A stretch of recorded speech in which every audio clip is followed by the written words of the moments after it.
Praise the lord. ప్రభువైన యేసుక్రీస్తు నామములో మీ అందరికీ నా యొక్క వందనాలు. అందరూ బాగున్నారా? ప్రతిదినం దేవుని యొక్క వాగ్దానం ద్వారా మీరు బలపడుతున్నారు కదూ. దేవుడిచ్చే ధైర్యము, దేవుడిచ్చే ఆదరణ, అది మనుషులిచ్చే ధైర్యం కంటే, మనుషులిచ్చే ఆదరణ కంటే ఎంతో గొప్పది. ఎందుకంటే దేవుడు మనకు ధైర్యాన్ని చెప్పి మామూలుగా మౌనంగా ఉండడు, కానీ ఆయన ఒకసారి ధైర్యం చెప్తే ఆయన మన విషయంలో కేర్ తీసుకుంటాడు. కేర్ తీసుకొని మనం ఏది అడిగినా కానీ ఈ విషయంలో కృంగిపోతున్నామో ఆ విషయంలో దేవుడు తన కార్యాలని జరిగిస్తూ ఉంటాడండి. అలాంటి కృపని మీరు ప్రతిదినం పొందుకుంటున్నారని ఆశిస్తున్నాను. మరి ఈ ఉదయకాల సమయంలో దేవుని యొక్క వాగ్దానాన్ని చదువుకుందాము. యెహోషువ గ్రంథము 3వ అధ్యాయము 5వ వచనము. యెహోషువ గ్రంథము 3వ అధ్యాయము 5వ వచనము. యెహోవా మీ మధ్య అద్భుత కార్యములు చేయను గనక మిమ్మల్ని మీరు పరిశుద్ధపరచుకునను. ఆమేన్. చాలా చక్కటి వాగ్దానాన్ని దేవుడు మనకు అందించి ఉన్నాడు. దేవుని యొక్క వాక్యం మనకు సెలవిస్తుంది ఏంటంటే, దేవుడు మన జీవితంలో అద్భుత కార్యాలను జరిగిస్తాడట. అవును, దేవుడు మన జీవితంలో చేసే కార్యాలు మామూలుగా ఉండవు, కానీ అద్భుతంగా ఉంటాయి. ఎంత అద్భుతంగా ఉంటాయంటే మనుషులందరూ ఆశ్చర్యపోయేంతగా, అసలు నీ జీవితంలో నిన్ను ఒకసారి పరిశోధించుకున్నా కానీ నీకు నువ్వే ఆశ్చర్యపోయేంత అద్భుతమైన కార్యాలు దేవుడు మన జీవితంలో జరిగిస్తాడు అని దేవుని యొక్క వాక్యం సెలవిస్తుంది. బాగుంది. ఇంతవరకు అద్భుత కార్యాలు అంటే చాలా మందికి ఈ పదం నచ్చుతుంది, కానీ అద్భుత కార్యాలు అనేవి మన జీవితంలో జరగాలి అంటే మనల్ని మనం పరిశుద్ధపరచుకోవాలని దేవుని యొక్క ఆజ్ఞ అనేది మనకు సెలవిస్తుంది అండి. అద్భుత కార్యాలు జరగాలని ఎంతో మంది అనుకుంటారు, కానీ అద్భుత కార్యాలు కేవలం మన జీవితంలో పరిశుద్ధత ఉంటేనే సాధ్యమవుతుంది.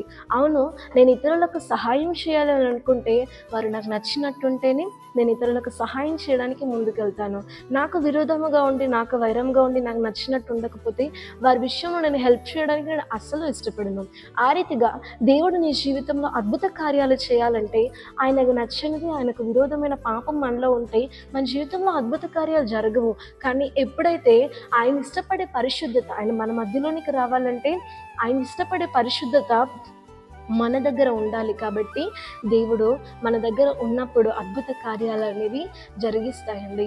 ఆగకుండా సాగిన ఇజ్రాయేలీలు యోర్దాను దాటిన తర్వాత ఆగకుండా సాగిన కార్యాలు అంటే మామూలు కార్యాలు కాదు దేవుడు జరిగించింది. దేవుడు ఇజ్రాయేల్ ప్రజల కోసం లోబర్చి యోర్దానుని దాటించడము, ఆ తర్వాత ఎరికో పైన విజయం సాధించడము, ఇలా దేవుడు ఎన్నో కార్యాలు చేసిన తర్వాత హాయి దగ్గరికి వెళ్ళేసరికి ఆ కార్యాలు అనేవి ఆగిపోయాయి. ఎందుకు ఆగిపోయాయి? యాక్చువల్గా యోర్దాను దాటిన తర్వాత అసలు ఆ యోర్దాను అవతల ఉన్న అనేక రాజులు వారి గుండెలు కరిగి నీరైపోయాయట. ఎందుకంటే కార్యాలు మామూలు కార్యాలు కావవి, అద్భుత కార్యాలు. ఆ అద్భుత కార్యాలకు అనేక రాజులు పెట్టుకున్న హోప్స్ అన్ని వారు లూజ్ అయిపోయారు.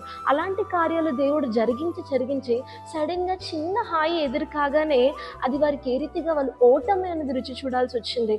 ఎందుకంటే చిన్న హాయి విషయంలో కూడా దేవుడు కార్యాన్ని జరిగించడం సులభమే, కానీ దేవుడికి నచ్చని పాపము అనేది అక్కడ జరిగింది కాబట్టి, పరిశుద్ధత అనేది అక్కడ లేదు కాబట్టి కార్యాలను ఆగిపోయాయి.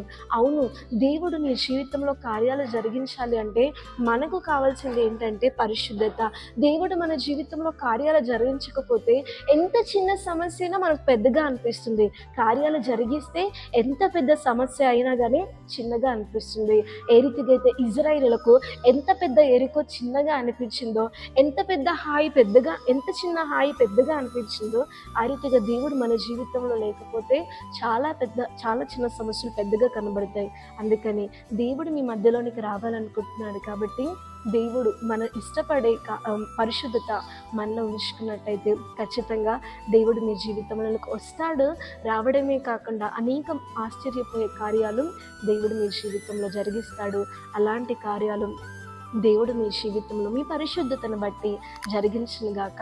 ఆమేన్. ప్రార్థన చేసుకుందాం. పరలోకమందున్న మా తండ్రి, నీకు వందనాలు. చాలా చక్కటి వాగ్దానాన్ని ఈరోజు మాకు అందించినందుకు వందనాలు. అవును ప్రభువా, నువ్వు మా జీవితంలో కార్యాలను జరిగిస్తే ఎంత పెద్ద సమస్య అయినా అది చిన్నగా ఉంటుంది, కానీ కార్యాలు మా జీవితంలో జరగకపోతే ఎంత పెద్ద సమస్య అయినా కానీ, ఎంత చిన్న సమస్య అయినా కానీ అది మాకు పెద్దగా ఉంటుంది ప్రభువా. ఈరోజు తండ్రి, నీ కార్యాలు మా జీవితంలో అద్భుత కార్యాలు జరిగించడానికి మాకు సమీపముగా ఉన్నారని తండ్రి, దానికి మీరు మా మధ్యలోనికి రావడానికి మమ్మల్ని మేము పరిశుద్ధపరచుకోవాలని ఒక ఆజ్ఞ ఇచ్చి నీ వాగ్దానం ద్వారా మమ్మల్ని ధైర్యపరిచినందుకు నీకు వందనాలు.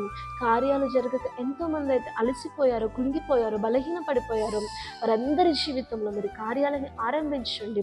మహిమ, ఘనత, ప్రభావం నుంచి నిలుచుకుంటూ నమ్మిన ప్రతి జీవితంలో ఈ వాగ్దానాన్ని నెరవేర్చమని ప్రభు యేసుక్రీస్తు నామంలో అడిగి వేడుకుంటున్నాం తండ్రి.